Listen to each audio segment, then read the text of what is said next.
This is a captivating story about a girl who earned $400,000 on TikTok from scratch. How Elena Romero earned $400,000 on TikTok. Elena Romero never dreamed of becoming famous. She didn't have a producer, an expensive camera, or thousands of followers. More importantly, at 22, she didn't even have a steady job. She lived in a small, rented apartment on the outskirts of the city, earning a low wage at a coffee shop. Money barely covered rent, food, and transportation. Every month, she had to cut back on everything, sometimes even skipping coffee or dinner. Every evening, she returned home tired, uninspired, and without any plan for the future. Her friends would say, "Why are you making these videos? No one will watch them." But Elena kept going. TikTok came into her life by chance. She opened the app just for fun and started making short videos for herself. At first, they were very simple, showing how her day went, cooking simple meals, dealing with stress, or what life looked like without the perfect image. The videos were shot on an old phone, no filters, no editing. Sometimes they got only a few hundred views, sometimes a few thousand, and sometimes no one watched them at all. But Elena continued filming every day, even if nobody saw it. The first few months were particularly tough. She tried to imitate popular creators, doing sketches, dancing to trends, but it didn't work. Followers grew slowly and the videos brought in no income. Elena felt frustrated and sometimes considered quitting. She would sit in her kitchen late at night, staring at her phone, thinking, "This is pointless, I'm wasting my time."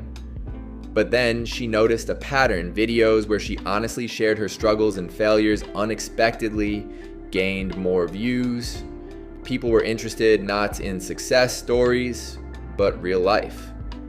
She started filming videos like, "Why I have no money at 22, my apartment is so tiny I can barely turn around, I'm tired but I keep doing something every day."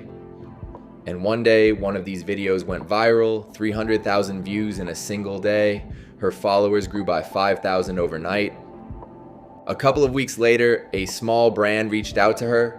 It was a tiny online shop. They offered a free product and $200 for a mention in a video. For Elena, it felt like a miracle. She earned more in one video than she did in a week at the coffee shop.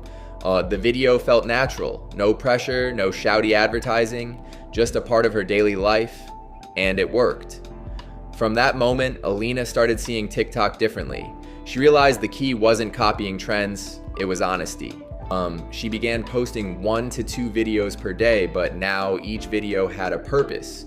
She told stories, shared thoughts, and made mini reviews of products she genuinely used. She also started analyzing what topics resonated with her audience: financial tips for young people, small hacks to save money, dealing with fatigue and procrastination.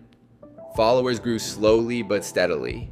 After a year, she had around 180,000 followers. Not millions, but these were people who trusted her. As her audience grew, so did brand offers. At first, she earned $500 per video, then $1,500, then $3,000 for a single mention. Elena learned to say no to offers that didn't feel right. She only promoted things she genuinely used. This further strengthened her audience's trust. The second year was a turning point. She quit her coffee shop job, fully focusing on TikTok. Her daily schedule looked like this: morning, content planning, daytime, filming, evening, editing, and analyzing metrics. At the same time, pressure slowly began to build.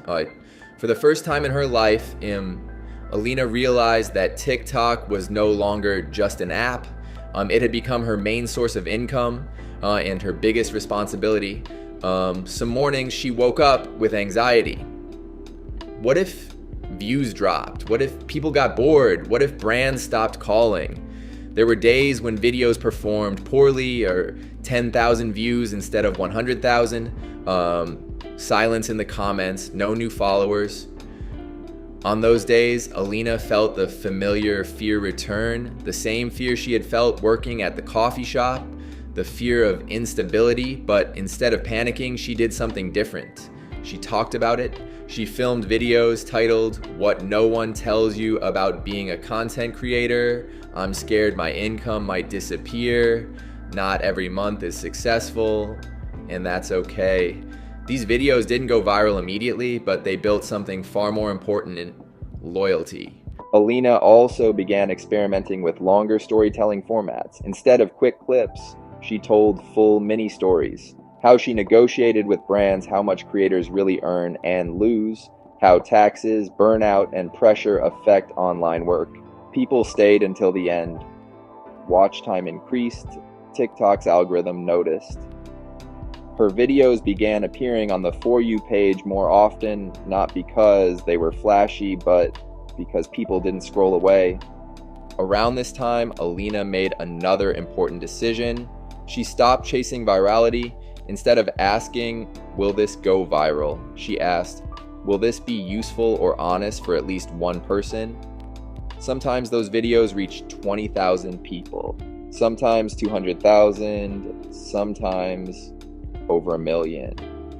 But every single one added value. Brands started noticing something unusual. Alina's engagement rate was higher than creators with twice her audience. Followers didn't just like her videos, they trusted her, they asked questions, they followed her advice, they bought what she recommended. One marketing manager told her directly, "You don't feel like an ad, you feel like a friend." With this trust came bigger opportunities, long-term contracts instead of one-off videos, monthly partnerships, affiliate deals that kept earning even when she slept. Some months her income reached $40,000, other months less. But for the first time in her life, she felt in control. One evening while reviewing her analytics, Alina noticed something symbolic. Most of her followers were between 18 and 30, students, young professionals, people just starting out, people exactly like she used to be. That realization changed her approach forever. The secret to trust and growth. Alina realized her strength wasn't in the number of followers, but in engaging with them, responding to comments, doing live streams, showing behind the scenes moments. Followers appreciated honesty, and brands valued an engaged audience. By the end of her second year, her income exceeded $400,000, entirely online without an office, a team, or investors. Alina's key lesson. When asked about the secret to her success, she says simply, "Don't try to seem better than you are. Be honest. Take small steps every day and share your real self." Alina didn't become a millionaire overnight. She didn't film perfect success or fake glamour. She simply showed that consistency and honesty can turn into income. Conclusion. Alina Romero's story is one of patience and courage. Sometimes, to earn significant money, you don't need investments or extraordinary talent. You just need to take small steps consistently. Even simple videos on an old phone can become your first big paycheck. And the most important thing, honesty is worth more than any filter.